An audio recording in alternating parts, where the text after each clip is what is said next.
ಉಗ್ರಪ್ಪನವರಿಗೆ ಅವರ ಸಮುದಾಯದ ಮೇಲೆ ಇರುವಂತಹ ಕಾಳಜಿ, ಅಭಿಮಾನ, ಅವರ ಸಮುದಾಯವನ್ನ ತಾಳ್ಮೆಯಿಂದ, ಜಾಳ್ಮೆಯಿಂದ, ಯುಕ್ತಿಯಿಂದ ಅವರ ಸಮುದಾಯವನ್ನ 5 ಜಾತಿಗಳನ್ನು ST ಮೀಸಲಾತಿ ಪಟ್ಟಿ ಒಳಗಡೆ ತಗೊಂಡ್ಬರ್ತಾರೆ. ಏನೋ ಒಂದು ಮಾಡಿದೆ. ಕೇಂದ್ರದಲ್ಲಿ BJP ಸರ್ಕಾರ ಇದೆ, ರಾಜ್ಯದಲ್ಲಿ ಕಾಂಗ್ರೆಸ್ ಸರ್ಕಾರ ಇದೆ. ಕೇಂದ್ರ ಸರ್ಕಾರದಲ್ಲಿ ನಾವು ಚಾಣಕ್ಷತನದಿಂದ, ತಾಳ್ಮೆಯಿಂದ, ಜಾಣ್ಮೆಯಿಂದ, ಯುಕ್ತಿಯಿಂದ, ತಂತ್ರದಿಂದ ST ಮೀಸಲಾತಿ ಪಟ್ಟಿ ಒಳಗಡೆ ಸೇರ್ಪಡೆ ಆಗಬೇಕು.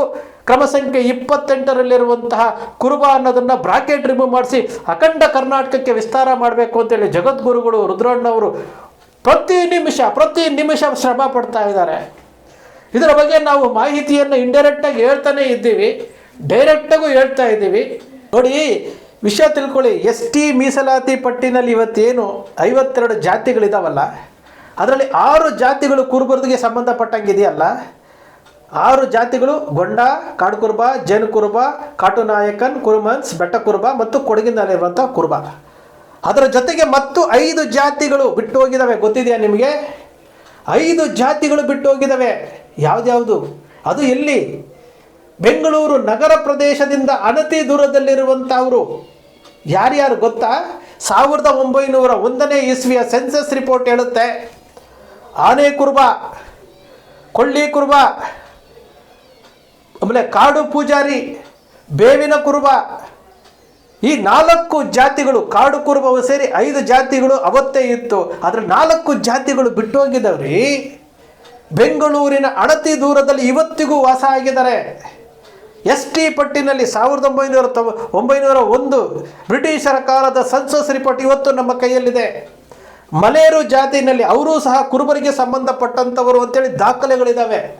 ಈ ಎಲ್ಲ ದಾಖಲೆಗಳನ್ನು ಸಂಗ್ರಹಣ ಮಾಡಿಕೊಂಡು ನಮ್ಗೆ ಯಾಕೆ ST ಕೊಡಬೇಕು ಅಂತೇಳಿ ದಾಖಲೆಗಳ ಮೂಲಕ, ಸಂವಿಧಾನದ ಮೂಲಕ 1976ರಲ್ಲಿ ಆಗಿರುವಂತಹ ಅಮೆಂಡ್ಮೆಂಟನ್ನು ಇಟ್ಕೊಂಡು ನಾವು ಏನಾದರೂ ಕಾನೂನು ರೀತಿಯಲ್ಲಿ, ಸಂವಿಧಾನ ರೀತಿಯಲ್ಲಿ ನಾವು ಹೋಗ್ತಾ ಇದ್ರೆ ಇಲ್ಲಿ ಬಂದು ದಾರಿ ತಪ್ಪಿಸುವಂಥ ಕೆಲಸ ಯಾತಕ್ಕೆ ಮಾಡ್ತೀರಿ? ನನ್ನ ಜಾತಿಯನ್ನು ನಾನು ಯಾವ ರೀತಿ ಪ್ರೊಟೆಕ್ಟ್ ಮಾಡ್ಕೊಳ್ತಾ ಇದ್ದೀವೋ, ಇವತ್ತು ನಮ್ಮ ಸಮುದಾಯಕ್ಕೆ ST ಮೀಸಲಾತಿ ಸಿಗಲೇಬೇಕು ಅಂತೇಳಿ ಜಗದ್ಗುರುಗಳು ರುದ್ರಣ್ಣವರು, ನೀವುಗಳು ಹೋರಾಟ ಮಾಡ್ತಾ ಇದ್ದೀವೋ, ಅದೇ ರೀತಿ ನಮ್ಮ ಜಾತಿಯ ಒಳಗಡೆ ಮತ್ತೊಂದು ಪ್ರಬಲ ಜಾತಿ ಬಂದರೆ ನಮಗೆ ಅನಾನುಕೂಲ ಆಗುತ್ತೆ ಅಂತೇಳಿ ಪ್ರತಿಯೊಬ್ಬರು ಮಾತನಾಡ್ತಾರೆ. ಸಂಗೊಳ್ಳಿ ರಾಯಣ್ಣನವ್ರನ್ನ ಹಿಡ್ಕೊಟ್ಟಿದ್ದು ಯಾರ್ರೀ? ಇದೇ ಕುರುಬ ಸಮುದಾಯದವರು. 1986ರಲ್ಲಿ ನಾವು ಎಲ್ಲ ST ಪಟ್ಟಿನಲ್ಲಿ ಇದ್ವಲ್ಲ, 7 ತಿಂಗಳ ಕಾಲ ST ಪಟ್ಟಿನಲ್ಲಿ ಇದ್ವಲ್ಲ. ಯಾಕ್ರಿ ಹೋಯ್ತು ವಾಪಸ್ಸು? ಯಾರಿಂದ ವಾಪಸ್ಸು ಹೋಯ್ತ್ರಿ? ಕೇಳೋದಿಲ್ಲ. ಇದೇ ಉಗ್ರಪ್ಪನವ್ರ ಜೊತೆ ಹಿಂದೆ ಅವರು ಪತ್ರಿಕೆ ಸ್ಟೇಟ್ಮೆಂಟಲ್ಲಿ ಒಂದು ವರದಿನಲ್ಲಿ ಕೊಟ್ಟಿದ್ರು. ಅವರು ಕುರುಬ ಸಮುದಾಯದ ರಾಜಕೀಯ ನಾಯಕರು ಅವತ್ತು ಮನಸ್ಸು ಮಾಡಿದ್ರೆ ಅವರು ಸಹ 89ರಲ್ಲಿ ST ಪಟ್ಟಿಲಿ ಬಂದ್ಬಿಡ್ತಾ ಇದ್ರು. ಅವರ ರಾಜಕೀಯ ನಾಯಕರ ಇಚ್ಛಾಶಕ್ತಿ ಕೊರತೆಯಿಂದ ಬರಲಿಲ್ಲ ಅಂತೇಳಿ ಪತ್ರಿಕಾದಲ್ಲಿ ಒಂದು ವರದಿ ಬಂದಾಗ ನಾನೇ ಸ್ವತಃ ಫೋನ್ ಮಾಡಿದ್ದೆ ಅವರಿಗೆ. 15 ನಿಮಿಷಗಳ ಕಾಲ ಮಾತಾಡಿದ್ವಿ. ನಿಮ್ಮವರು ಅದಕ್ಕೆ ನಿರ್ಲಕ್ಷ್ಯ ಮಾಡಿದ್ರು. ನಿಮ್ಮವರ ನಿರ್ಲಕ್ಷ್ಯದಿಂದ ನೀವು ಕಳ್ಕೊಂಡಿದ್ದೀರಿ ರಾಜು ಅವರೇ ಅಂತೇಳಿ ಉಗ್ರಪ್ಪನವ್ರು ನನ್ನ ಹತ್ರ ಮಾತಾಡಿದರು. ಅವತ್ತು ನಮಗೆ ವಾಸ್ತವ ಸ್ಥಿತಿ ಗೊತ್ತಾಗಿದ್ದು, ವಿಷಯಗಳನ್ನು ಮತ್ತಷ್ಟು ಕಲೆ ಹಾಕಿದ್ದು. ವಿಚಾರ ಮಾಡಿರಿ, 86ರಲ್ಲಿ ನೀವೇ ಹೋಗಿ ವಾಪಸ್ ಕೊಟ್ಬಿಟ್ಟು ಬರ್ತೀರಿ, 91ರಲ್ಲಿ ಕೈಯಲ್ಲಿದ್ದನ್ನು ವಾಪಸ್ ಕೊಡ್ತೀರಿ. ನಾವು ಮಾತಾಡಲಿಲ್ಲ ಅಂದರೆ ಕಷ್ಟ ಆಗುತ್ತೆ. ನಾವು ಮಾತಾಡಬಾರ್ದು ಅಂತಿದ್ವಿ, ಕೆಲಸ ಆಗೋವರೆಗೂ ಮಾತಾಡಬಾರ್ದು ಅಂತಲೇ ಇದ್ದಿದ್ದು. ಸ್ವಾಮೀಜಿಗಳಾಗಲಿ, ರುದ್ರಣ್ಣವರಾಗಲಿ, ನಾವಾಗಲಿ, ನಮ್ಮ ತಂಡ ಆಗಲಿ ಎಲ್ಲರೂ ಸಹ ಹಿಂಗೆ ಇದ್ದಿದ್ದು. ಆದರೆ ಅನಿವಾರ್ಯವಾಗಿ ಮಾತನಾಡುವಂತಹ ಪರಿಸ್ಥಿತಿ ಇದೆ. ಸಮುದಾಯಕ್ಕೆ ಸತ್ಯ ಗೊತ್ತಾಗಬೇಕು ಅನ್ನೋ ಪರಿಸ್ಥಿತಿಗೋಸ್ಕರವಾಗಿ ಕನಕ ಟಿವಿನಲ್ಲಿ ಮಾತನಾಡ್ತಾ ಇದ್ದೀವಿ. ಸತ್ಯ ಗೊತ್ತಾಗಬೇಕಲ್ಲ ನಿಮಗೆ. 2 ಬಾರಿ ಕೈ ತಪ್ಪು ಹೋಗಿದ್ದಲ್ಲ, 3ನೇ ಬಾರಿಗೂ ಕೈ ತಪ್ಪಬಾರ್ದು. ಅವತ್ತು 86ರಲ್ಲಿ 91ರಲ್ಲಿ ನಾವುಗಳೇನಾದರೂ ಇದ್ದಿದ್ರೆ ಅದನ್ನು ಬಿಡ್ತಾ ಇರಲಿಲ್ಲ ರೀ. ಯಾವ ಕಾರಣಕ್ಕೂ ಬಿಡ್ತಾ ಇರಲಿಲ್ಲ. ಸಮುದಾಯದಲ್ಲಿ ಜಾಗೃತಿ ಮೂಡಿಸ್ತಾ ಇದ್ವಿ. ಅಲ್ಲಿ ಆಗ್ತಾ ಇರುವಂಥ ತಪ್ಪುಗಳನ್ನು ಸರಿ ಮಾಡ್ತಾ ಇದ್ವಿ.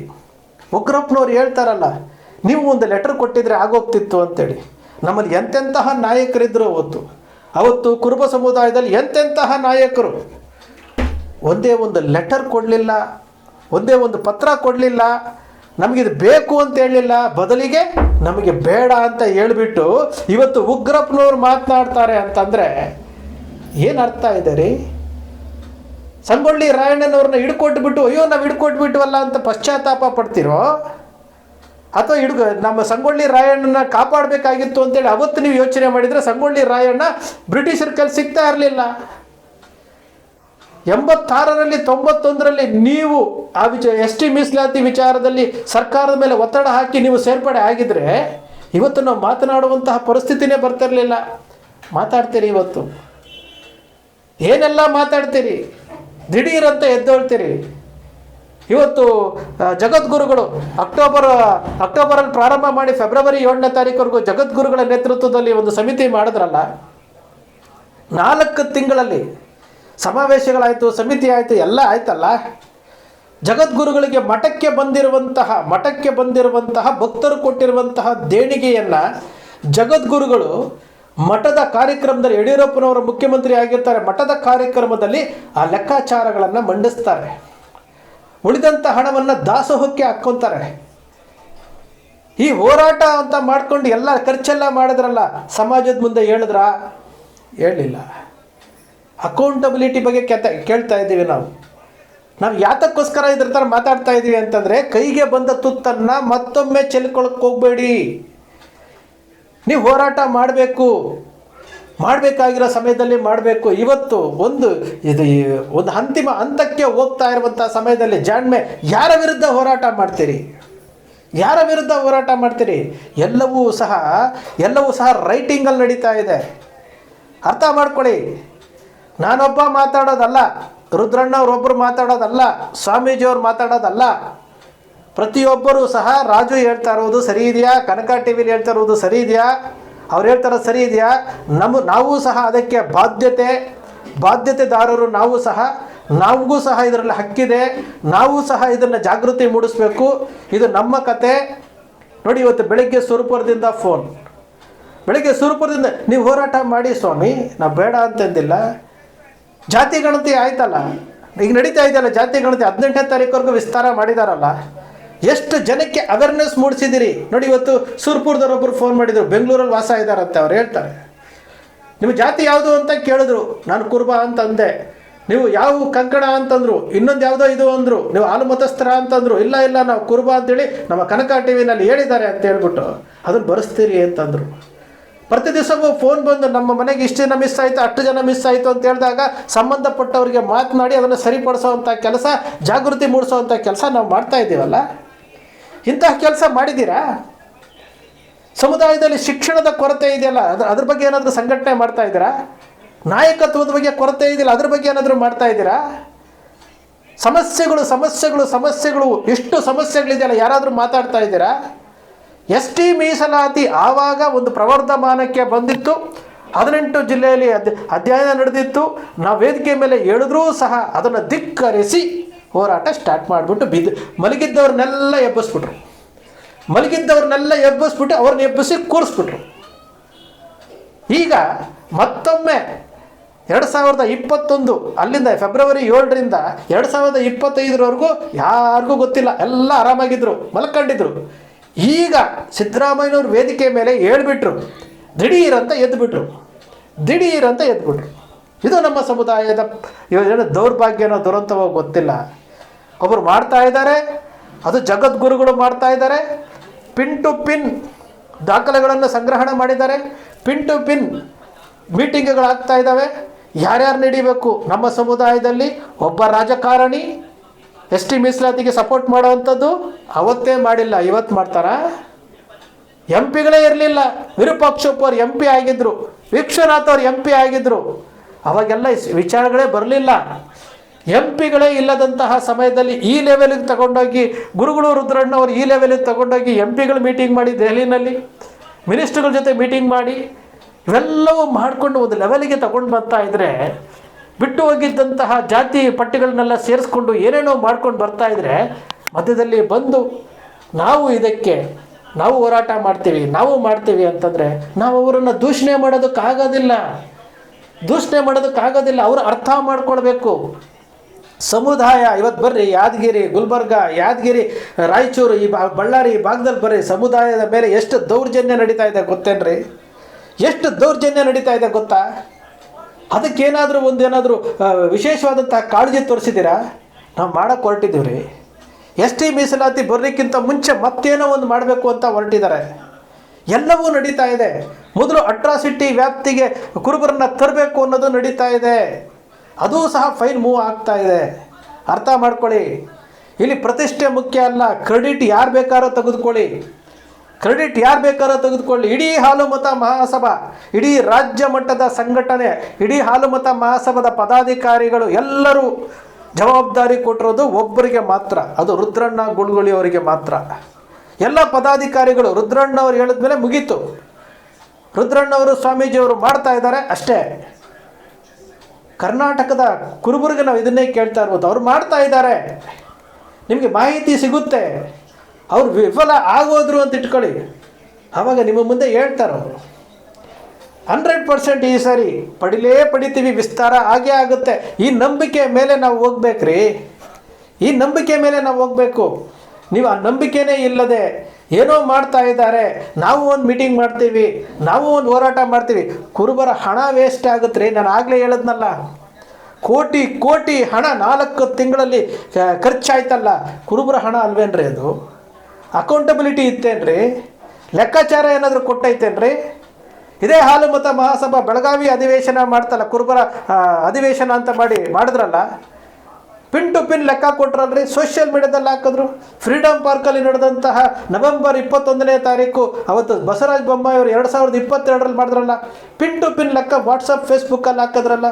ಅಕೌಂಟಬಿಲಿಟಿ ಕೊಡ್ಬೇಕ್ರಿ, ಪ್ರತಿಯೊಂದಕ್ಕೂ ಲೆಕ್ಕಾಚಾರ ಇಟ್ಕೊಬೇಕ್ರಿ. ಇದನ್ನು ನಾವು ಕೇಳ್ತಾ ಇರುವಂಥದ್ದು. ಇಲ್ಲಿ ಯಾರೂ ಶತ್ರುಗಳಲ್ಲ, ಇಲ್ಲಿ ಯಾರೂ ಶತ್ರುಗಳಲ್ಲ, ನಾವೆಲ್ಲ ಅಣ್ಣ ತಮ್ಮಂದಿರು. ಅರ್ಥ ಮಾಡ್ಕೊಳ್ಳಿ. ಆಗೋ ಕೆಲಸಕ್ಕೆ ಬೇರೆಯವ್ರನ್ನ, ಮಲಗಿದ್ದವ್ರನ್ನ ಎಬ್ಸಕ್ಕೆ ಹೋಗಬೇಡಿ. ಕುರುಬರಲ್ಲಿ ಒಗ್ಗಟ್ಟಿಲ್ಲ ಅಂತ ತೋರಿಸ್ಲಿಕ್ಕೆ ಹೋಗಬೇಡಿ. ಸಮುದಾಯಕ್ಕೆ ಒಂದು ಶಕ್ತಿ ಕೇಂದ್ರ ಇದೆ. ನಾನು ನೆನ್ನೆನೂ ವಿಡಿಯೋದಲ್ಲಿ ಹೇಳಿದ್ದೀನಿ, ಸಮುದಾಯಕ್ಕೆ ಒಂದು ಶಕ್ತಿ ಕೇಂದ್ರ ಇದೆ. ಪವರ್ಫುಲ್ ಜಗದ್ಗುರುಗಳಿದ್ದಾರೆ. ಎಲ್ಲವೂ ಆಗುತ್ತೆ. ತಾಳ್ಮೆಯಿಂದ ಇರಿ. ಇಷ್ಟು ವರ್ಷ ಸುಮ್ಮನೆ ಇದ್ರಲ್ಲ, ಇನ್ನು ಸ್ವಲ್ಪ ದಿನ ವೆಯ್ಟ್ ಮಾಡಿ. ಪರಿಸ್ಥಿತಿಗಳು ಸರಿ ಇಲ್ಲ ರೀ, ಪರಿಸ್ಥಿತಿಗಳು ಸರಿ ಇಲ್ಲ. ಸರ್ಕಾರಗಳು ಬೇರೆ ಬೇರೆ ಇದ್ದಾವೆ. ಅರ್ಥ ಮಾಡ್ಕೊಳ್ಳಿ. ಎಲ್ಲವನ್ನು ಬಿಡಿಸಿಡೋಕ್ಕಾಗಲ್ಲ. ಸಮುದಾಯದ ಭವಿಷ್ಯ ಮುಖ್ಯ, ಸಮುದಾಯದ ಜೀವ ಮತ್ತು ಜೀವನ ಮುಖ್ಯ. ನಾವು ಹೇಳ್ಕೊಳ್ತಾ ಹೋದರೆ ಒಂದೊಂದು ದಿವಸ ಗಟ್ಟಲೆ ಆಗುತ್ತೆ. ಇರುವಂತಹ ವಿಚಾರಗಳನ್ನು ಹೇಳ್ತೀವಿ, ಬಿಟ್ಟು ಬಿಡಿ. ನಮಗೇನು ಬೇಕು ಅದಷ್ಟೇ ನಾವು ಮಾತಾಡಬೇಕು. ಬೇಡದೇ ಇರೋದನ್ನೆಲ್ಲ ಮಾತನಾಡಲಿಕ್ಕೆ ಹೋಗಬಾರ್ದು ರೀ, ಬೇಡದೇ ಇರೋದನ್ನೆಲ್ಲ ಮಾತಾಡಲಿಕ್ಕೆ ಹೋಗಬಾರ್ದು. ನಾವು ನಮ್ಮ ಸಮುದಾಯಕ್ಕೆ ಬೇಕಾಗಿರೋದು ಎಸ್ ಟಿ ಮೀಸಲಾತಿ. ನಮ್ಮ ಸಮುದಾಯ 1991-86ರಲ್ಲಿ ಕಳ್ಕೊಂಡಿದೆ, ಅದನ್ನು ಪಡಿಬೇಕು ಅಷ್ಟೇ. ಅದಕ್ಕೆ ಪೂರಕವಾದಂತಹ ದಾಖಲೆಗಳನ್ನು ಬೇಕಾದಂಥದ್ದು. ನೀವು ಹೋರಾಟ ಮಾಡಬೇಡಿ ಅಂತ ನಾವು ಹೇಳಲ್ಲ. ಹೋರಾಟ ಯಾವಾಗ ಬೇಕೋ ಅವಾಗ ಮಾಡಬೇಕು. ಅದಕ್ಕೂ ಒಂದು ರೀತಿ ನೀತಿ ಇರುತ್ತೆ. ಇದು ನಮ್ಮ ಸಮುದಾಯದಲ್ಲಿ ಈ ರೀತಿಯಾಗಿ ನಡೀತಾ ಇರುವಂತಹ ಬೆಳವಣಿಗೆಗಳ ಬಗ್ಗೆ ನಿಮಗೆ ಜಾಗೃತಿ ಮೂಡಿಸುವಂಥದ್ದು. ಇಲ್ಲಿ ಯಾರನ್ನು ತೆಗೊಳ್ಳುವಂಥದ್ದಲ್ಲ, ಇಲ್ಲಿ ಯಾರನ್ನು ಅಂಥದ್ದಲ್ಲ. ನಮ್ಮದೇ ಆದಂತಹ ಒಂದು ರೂಪುರೇಷೆ ಮಾಡ್ಕೊಂಡೋಗಿ. ನೀವು ಬೇರೆ ಏನಾದರೂ ಮಾಡ್ಕೊಂಡೋಗಿ. ಎಸ್ ಟಿ ಮೀಸಲಾತಿ ವಿಚಾರದಲ್ಲಿ ಏನೇ ಒಂದು ಸ್ಟೆಪ್ ತಗೊಳ್ಬೇಕಾದ್ರೆ, ಏನೇ ಒಂದು ಹೇಳಿಕೆ ಕೊಡಬೇಕಾದ್ರೆ, ಏನೇ ಒಂದು ಮಾತಾಡಬೇಕಾದ್ರೆ ವಿಚಾರ ಮಾಡಿ. ಜವಾಬ್ದಾರಿ ತಗೊಂಡಿದ್ದಾರೆ, ಅವ್ರು ಮಾಡ್ತಾ ಇದ್ದಾರೆ, ಅದರ ಬಗ್ಗೆ ಮಾತನಾಡಿ. ಇದಿಷ್ಟೇ ನಿಮ್ಮಲ್ಲಿ ನಾವು ಕೈ ಮುಗಿದು ಕೇಳ್ಕೊಳ್ಳೋದು. ದಯಮಾಡಿ ಕುರುಬರ ಭವಿಷ್ಯಕ್ಕೆ, ಕುರುಬರ ಭವಿಷ್ಯದ ಬಗ್ಗೆ ಯೋಚನೆ ಮಾಡಬೇಕು. ಕುರುಬರ ಭವಿಷ್ಯವನ್ನು ಹಾಳು ಮಾಡೋದು ಬೇಡ. ಈ ಸಾರಿ ಮಿಸ್ ಆಯಿತು ಅಂತಂದರೆ ನೀವು ತಿಪ್ಪರ್ಲಾಗ ಹಾಕಿದ್ರೂ ಏನು ಮಾಡಲ್ಲ. ಆವಾಗ ನೀವು ಅಯ್ಯೋ 86ರಲ್ಲಿ ಹಿಂಗೆ ಆಗೋಗ್ಬಿಟ್ಟಿತ್ತು, 91ರಲ್ಲಿ ಹಿಂಗೆ ಆಗೋಗ್ಬಿಟ್ಟಿತ್ತು, 2025ರಲ್ಲಿ ಹಿಂಗೆ ಮಾಡಬಾರ್ದಾಗಿತ್ತು, ಸಂಗೊಳ್ಳಿ ರಾಯಣ್ಣನ ಹಿಡ್ಕೊಡ್ಬಾರ್ದಾಗಿತ್ತು ಅಂತ ಯೋಚನೆ ಮಾಡಿದ್ರೆ ಒಟ್ಟೋಗಿರುತ್ತೆ, ಮತ್ತೆ ಸಿಗಲ್ಲ. ಸ್ನೇಹಿತರೆ, ನಿಮ್ಮ ಕನಕ ಟಿವಿ ಯಾವತ್ತು ಸೃಷ್ಟಿ ಮಾಡೋದಿಲ್ಲ, ಸಮುದಾಯದ ಜಾಗೃತಿಗೋಸ್ಕರ ಮಾತನಾಡುತ್ತೆ. ಕನಕ ಟಿವಿಯ ವಿಶ್ಲೇಷಣೆ ನಿಮ್ಗೆ ಇಷ್ಟ ಆಯಿತು ಅಂದರೆ ಸಬ್ಸ್ಕ್ರೈಬ್ ಆಗಲಿಲ್ಲ ಅಂದರೆ ಸಬ್ಸ್ಕ್ರೈಬ್ ಮಾಡ್ಕೊಳ್ಳಿ. ಪಕ್ಕದಲ್ಲಿ ಕಾಣುವಂಥ ಬೆಲ್ ಐಕಾನ್ ಪ್ರೆಸ್ ಮಾಡಿ, ಶೇರ್ ಮಾಡಿ, ಪ್ರೋತ್ಸಾಹ ನೀಡಿ.